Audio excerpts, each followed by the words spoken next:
അമ്മ വലിയ ആശ്വാസം തന്നെയായിരിക്കും അല്ലേ ഈ വാർത്ത എത്തിയപ്പോ, പിടികൂടി എന്ന് പറയുന്ന വാർത്ത?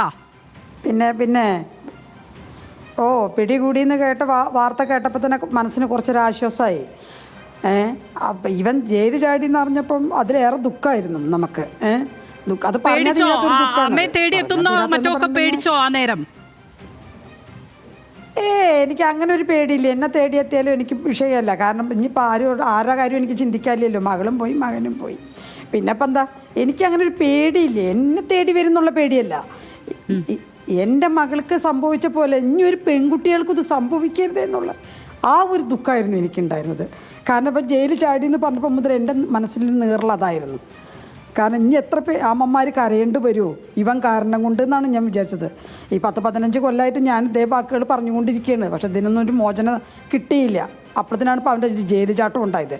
അവൻ്റെ മരണത്തോടു കൂടിയാണ് ഇതെല്ലാം അവസാനിക്കുകയുള്ളൂ.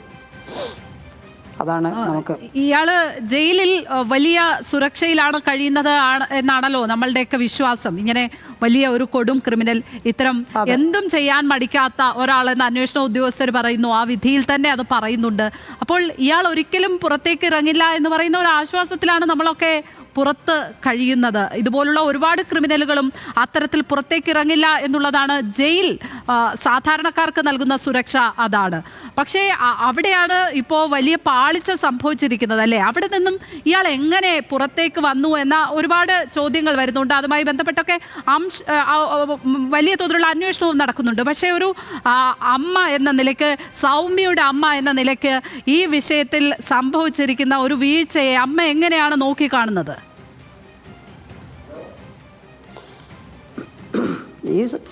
ഇതിപ്പം ഇത്രയും വലിയൊരു ക്രിമിനൽ തുടക്കം മുതലേ നമ്മുടെ മുകളിലെ കേസ് വന്ന കാലത്ത് എല്ലാവരും പറയുന്ന അത്രയും ക്രിമിനലാണ് അവൻ എന്നാണ്. അപ്പം അങ്ങനത്തെ ഒരാൾ ഈ ജയിലിൽ ചാടുന്ന, ഒന്നാമത് ഒറ്റക്കൈക്കാരൻ, അവൻ ഇത്രയും വലിയ ഈ ജയിലിൻ്റെ ഉള്ളിൽ നിന്ന് ഇത്രയും ഇതായിട്ട് അവൻ പുറത്ത് ചാടണമെങ്കിൽ അവനൊരു പിൻഗാമിയുള്ള കാരണം കൊണ്ട് തന്നെ അവൻ ചാടിയത്. അവൻ്റെ പിന്നിലൊരാൾ എപ്പോൾ ഉണ്ട്. അവൻ്റെ ഈ കാര്യങ്ങളെല്ലാം ചെയ്തു കൊടുക്കാൻ അവൻ്റെ കൂടെ ഒരാളുണ്ടായിരുന്നു. ഇല്ലാതെ അവനൊരിക്കലും ഇങ്ങനെ പുറത്തേക്ക് ഇറങ്ങാൻ പറ്റില്ല.